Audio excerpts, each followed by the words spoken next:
So I am on a walk with Leo, and I had this moment of realization that, when some people are like, oh, everything's a reflection of you and blah, blah, blah. So for example, if you're like always respectful of people's time, you are showing up on time, you're doing your work, you're efforting, you're resting, you really are doing the work.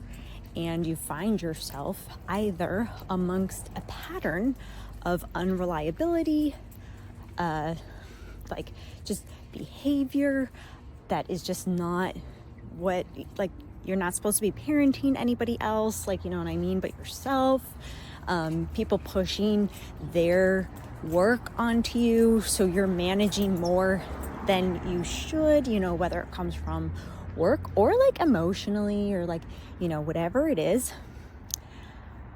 That's not a reflection of you. That's not you, right? That's when you have to put your boots on, and you got to put a boundary up, and you got to say, no more of this. If they don't text back, if they don't show up, if they keep pushing their shit onto you, if they, if you keep just having to clean up messiness, it's not for you. It's not you. It's not a reflection of you. So what do? What I've learned is you go to your center. You say, okay, you know what? This life really is me. To be quite honest, like a wise selfishness has to come through you. And I've heard that term from a Tibetan monk, so it's legit.